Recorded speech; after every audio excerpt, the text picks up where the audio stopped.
இரண்டாம் குலோத்துங்க சோழன் கடைசி காலகட்டத்தின் மூன்றாவது மன்னர். இவர் தந்தை காலத்துல தொடங்கின சிதம்பர ஆலயம் சீரமைப்பு பணியை இவர் தொடர்றாரு. சீரமைக்கிறதால கோவில்ல இருக்க விஷ்ணு சிலையை அகற்றணும் அப்படிங்கிற ஒரு நிலைமை ஏற்படுது. அதுக்கு சில வைணவர்களும் ராமானுஜரும் எதிர்ப்பு தெரிவிக்கிறாங்க. ஒரு தனி கோவிலே கட்டி அங்க விஷ்ணு சிலையை வைக்கலாம் அப்படின்னு சொன்னாலும் கேட்க மாட்டாங்க. மத்திய காலகட்ட மன்னர்கள் அழிச்ச மத கலவரம் எதுவும் மீண்டும் வந்துடக்கூடாது அப்படிங்கிறதுக்காக இரண்டாம் குலோத்துங்கன் ராமானுஜரை கைது செய்ய ஆணையிடுறாங்க.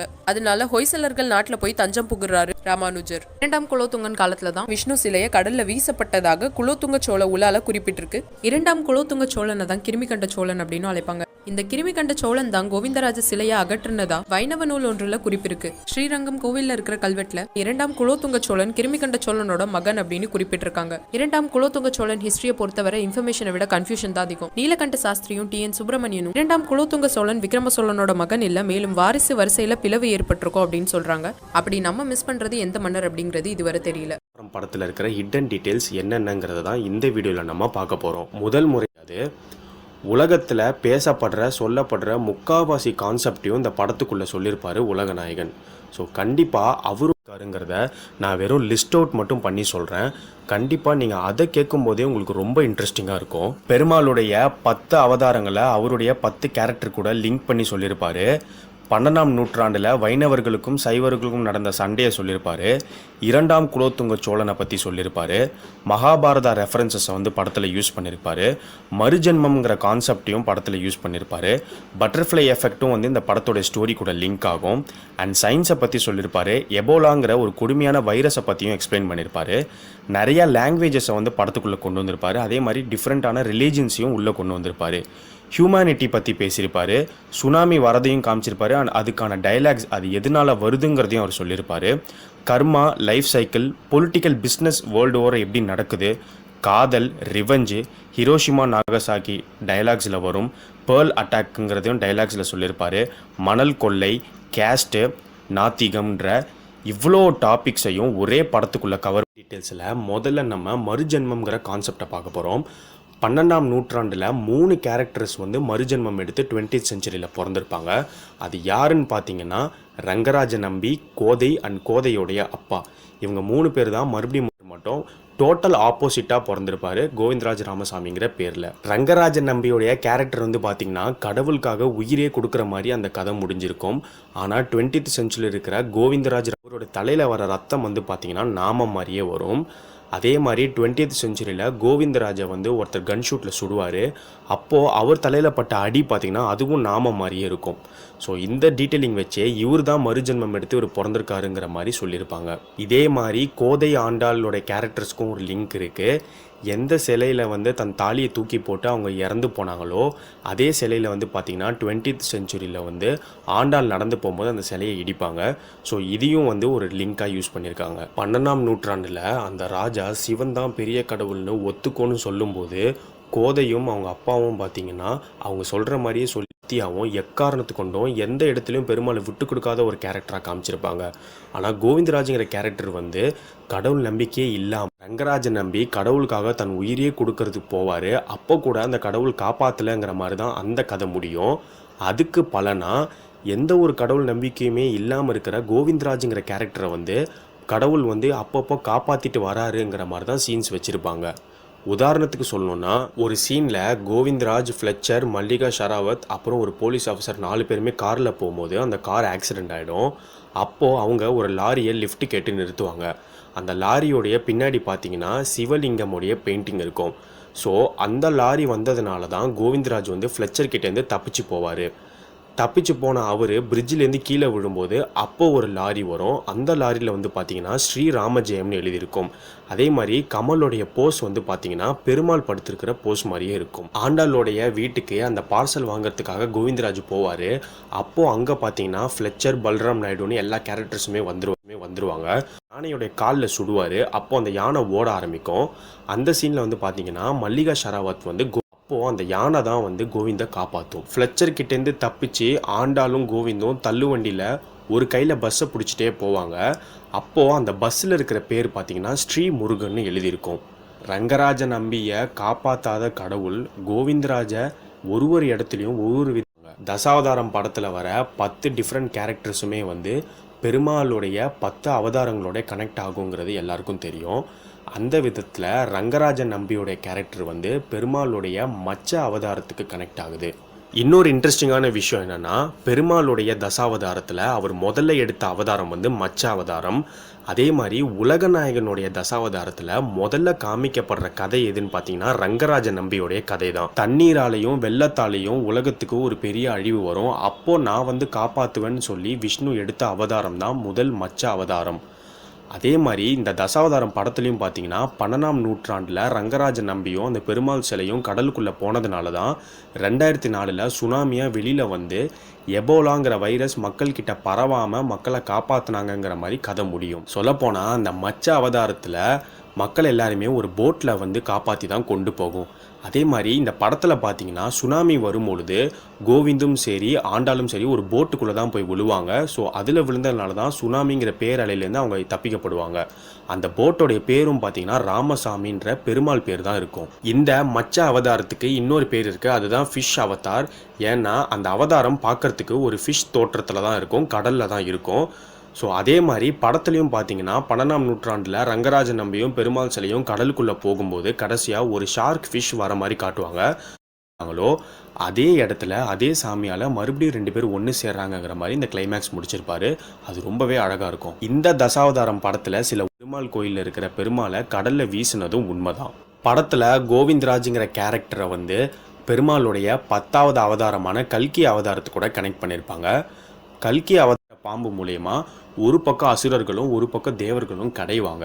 அப்போது அவங்க 2 பேருக்குள்ள ஒரு சண்டை வரும். அந்த சண்டைக்கு காரணமே வந்து பார்த்திங்கன்னா அந்த கூர்ம அவதாரமாக தான் இருக்கும். ஸோ அதை வந்து புஷ் கூட கனெக்ட் பண்ணியிருப்பாங்க. ஏன்னா ஜார்ஜ் புஷ் வந்து பல நாடுகளுக்குள்ளே சண்டை வர வைக்கிற ஒரு ஆளாக இருக்கிறதுனால அவருக்கு இந்த கூர்ம அவதாரத்தோடைய லிங்க் வச்சு சொல்லியிருப்பார் கமலஹாசன். பெருமாளுடைய 3ஆவது அவதாரமான வராக அவதாரத்தை கிருஷ்ணவேணி பாட்டியோடைய லிங்க் பண்ணியிருப்பாங்க. அந்த வராக அவதாரத்தோடைய முகம் வந்து பார்த்திங்கன்னா ஒரு பன்றி முகம். ஸோ அந்த அவதாரமும் வந்து உலகத்தை ஒரு சிக்கல்லேருந்து காப்பாற்றுறதுக்காக எடுக்கப்பட்ட ஒரு அவதாரம் தான். படத்துலையும் பார்த்தீங்கன்னா கிருஷ்ணவேணி பாட்டி ஒரு கட்டத்தில் வந்து அந்த வயலை எடுத்துகிட்டு போய் பெருமாள் சிலைக்குள்ளே போடுவாங்க. ஸோ அதனால தான் அதுக்கப்புறம் கமல் வந்து அந்த சிலையை எடுத்துகிட்டு அங்கேருந்து தப்பிச்சு போவார். இந்த கிருஷ்ணவேணி பாட்டி தான் கிளைமேக்ஸில் வின்சென்ட் பூவராகவன்கிற கேரக்டர் இறந்து போனதுக்கப்புறம் அதுதான் தான் பையன் சொல்லி அழுவாங்க. அப்போது ஆண்டாளுடைய அப்பா வந்து அவன் நம்ம பையன் கிடையாது, அவங்க என்ன ஜாதியோ அவங்கள தொடாதீங்கிற மாதிரி ஒரு டைலாக் டீட்டெயில்ஸ் அண்ட் டீட்டெயில் எதிர்பார்க்காத அளவுக்கு இந்த வீடியோவை போய் பார்த்துட்டு அப்புறம் பண்ணி இந்த தசாவதாரமான சிங்கம் அப்படிங்கிற அவதாரமான நரசிம்ம அவதாரம். இந்த அவதாரம் வந்து எந்த கேரக்டரோட கனெக்ட் ஆகுதுன்னு பார்த்தீங்கன்னா ஷிஞ்சன் நரஹாசி அப்படிங்கிற ஒரு ஜாப்பனீஸ் கேரக்டரோட தான். ஷிங்கன் நரஹாசி அப்படிங்கிற பேர்லேயே வந்து சிங்கம் அப்படிங்கிற அர்த்தம் இருக்குது. ஸோ நரசிம்ம அவதாரத்துக்கு வந்து ஒரு சிங்க முகம் தான் இருக்கும். ஸோ இந்த அவதாரத்தை வந்து பேர்லேயே கனெக்ட் பண்ணியிருக்காங்க. அதே மாதிரி நரசிம்ம அவதாரத்தில் வந்து பெருமாள் வந்து பார்த்திங்கன்னா ஒரு குருவாக தான் இருப்பார். இந்த தசாவதாரம் படத்துலையும் பார்த்தீங்கன்னா நரஹாசி அப்படிங்கிற கேரக்டர் வந்து ஜப்பானில் தசாவதாரம் படத்தோடைய கிளைமேக்ஸில் நரஹாசியும் ஃப்ளெச்சரும் சண்டை போடும்போது நரஹாசி வந்து அவருக்கு தெரிஞ்ச மார்ஷல் ஆர்ட்ஸை யூஸ் பண்ணி தான் ஃப்ளெச்சர் கிட்ட சண்டை போடுவாரே தவிர எந்தவித ஆயுதத்தையும் யூஸ் பண்ண மாட்டார். கிளைமேக்ஸ் ஃபைட்டில் வந்து பார்த்தீங்கன்னா நரஹாசியும் ஃப்ளெச்சரும் சண்டை போட்டுட்டு இருக்கும்போது ஒரு கட்டத்தில் ஃப்ளெச்சர் நரஹாசியை பார்த்து ரிமெம்பர் ஹிரோஷிமா நகசாக்கி அப்படின்னு சொல்லுவார். அண்ட் அதுக்கு நரஹாசி வந்து ரிமெம்பர் பேர்ல் அட்டாக் அப்படின்னு சொல்லுவார். So Hiroshima and Nagasaki and Pearl Harbor அட்டாக்கோடைய ரெஃபரன்சஸை வந்து இங்கே டைலாக்ஸில் யூஸ் பண்ணியிருப்பாங்க. அடுத்து நம்ம பார்க்க போகிற அவதாரம் எதுன்னு பார்த்தீங்கன்னா வாமன அவதாரம். இந்த அவதாரம் வந்து படத்தில் கலிஃபுல்லா கான்ங்கிற கேரக்டரோட கனெக்ட் ஆகும். ஸோ வாமன அவதாரத்தில் தான் வந்து பெருமாள் வந்து விஸ்வரூபம் எடுப்பார். ஒரு பெரிய பெருமாளுடைய 6ஆவது அவதாரம். இந்த பரசுராம அவதாரம் வந்து படத்தில் கிறிஸ்டின் ஃப்ளெச்சருங்கிற கேரக்டரோட கனெக்ட் ஆகும். பரசுராம அவதார கதையில் பரசுராம்ங்கிறவர் வந்து ரொம்ப ஒரு கோபமானவராகவும் சிவன் கிட்டே சொல்லப்படுது. அப்படிதான் அவர் எல்லாரையுமே கொல்லுவார். இந்த படத்தில் ஒரு விதத்தோடைய ஸ்டார்டிங்லேருந்து எந்த இடத்துல பரசுராம் வந்து கோடாரியை யூஸ் பண்ணி எல்லாரையும் கொலை மட்டும்தான் யூஸ் பண்ண அர்த்தம் இருக்குது. அது என்ன அப்படின்னா அம்புகளை வந்து யார் செஞ்சு விற்கிறாங்களோ அவங்களுக்கு பேர் தான் ஃப்ளெச்சராம். வீட்டில் இருப்பார். அப்போ தான் ஸோ இந்த சரௌண்ட் பண்ணிட்டாங்கன்னு தெரிஞ்ச உடனே அவர் அந்த வைரஸ் எடுத்து வாயில் போட்டுட்டு இறந்து போயிடுவார். ஸோ அப்போ தான் சுனாமிங்கிற ஒரு பேரலை வந்து அந்த வைரஸை வந்து பெருசாக பரவாமல் காப்பாற்றுற மாதிரி கதை முடியும். இப்படி தான் கிளைமேக்ஸ் நடக்க போகுது அப்படிங்கிறத முன்னாடியே வந்து கமல்ஹாசன் சொல்லியிருப்பார். அது எங்கே அப்படின்னா கோவிந்தராஜ் வந்து யூஎஸில் ஒர்க் பண்ணுற அந்த இடத்துல அணு அப்படிங்கிற அந்த குரங்கு வந்து அந்த வைரஸ் எடுத்து வாயில் போட்டு இனி என்ஏசியில் ஆன் பண்ணி அதை தடுக்கிறாரோ அதே மாதிரி தான் அந்த பெருமாள் சிலையோடைய கடல்ல முழுகுனதுனால ஓவராலா பெருமாள் தான் காப்பாத்துறாரு அப்படிங்கறத இன்டைரக்டா சொல்லியிருக்காங்க. அடுத்து நம்ம பார்க்க போறது ராம அவதாரம். அண்ட் இந்த அவதாரம் வந்து படத்துல அவதார் சிங் படுறங்கிற மாதிரி டாக்டர் கிட்ட அவதார் சிங் ஒரு டைலாகே சொல்லுவாரு. ஸோ எப்படி ராம அவதாரத்தில் வந்து ராமரும் சீதையும் ஒருத்தர் மேலே வின்சென்ட் பூவராகவன்கிற கேரக்டரோட கனெக்ட் ஆகும். இந்த வின்சென்ட் பூவராகவன்கிற கேரக்டருக்கும் கிருஷ்ண அவதாரத்துக்கும் நிறைய இன்ட்ரெஸ்டிங். இங்கே கமலஹாசனோட தசாவதாரத்தில் வந்து திரௌபதியை காப்பாற்றுற மாதிரி இருக்கும். இதே மாதிரி ஒரு சீன் வந்து இந்த தசாவதாரம் படத்துலையும் இருக்குது. அது எங்கே அப்படின்னா, ஆத்து மணலை திருடுறதுக்கு ஒரு கேங் அங்கே வந்திருக்கும். ஸோ அந்த இடத்துல தான் வந்து கோவிந்தராஜும் ஆண்டாளும் மாட்டிப்பாங்க. ஸோ அப்போது ஆண்டாளோடைய சேலையை உருவும் போது ஆண்டாள் வந்து பெருமாள் அப்படின்னு கத்துவாங்க. அப்போ தான் வின்சென்ட் பூவராகவனோட இன்ட்ரோவே வரும். இல்லை பார்த்தீங்கன்னா கிருஷ்ணருடைய குழந்தை பருவ ஃபோட்டோ தான் ஒட்டியிருப்பாங்க. கிருஷ்ண அவதாரத்தில் கிருஷ்ணர் வந்து எப்படி இறந்து போவார்னு பார்த்தீங்கன்னா, ஒரு அம்பு வந்து அவர் காலில் குத்தி தான் இறந்து போகிற மாதிரி இருக்கும். அதே மாதிரி இந்த படத்தில் வின்சென்ட் பூவராகவன் வந்து சுனாமி வந்ததுக்கப்புறம் ஒரு காருக்குள்ளே மாட்டிப்பார். ஸோ அப்போது ஒரு ராடு வந்து அவர் காலில் குத்திரும். ஸோ அதனால அந்த கார்லேருந்து அவரால் தப்பிக்க முடியாமல் தண்ணிக்குள்ளே மூழ்கி இறந்து போயிடுவார். அடுத்து நம்ம பார்க்க போகிறது பலராம அவதாரம். ஸோ இந்த பேர்லேயே நீங்கள் கண்டுபிடிச்சிருப்பீங்க.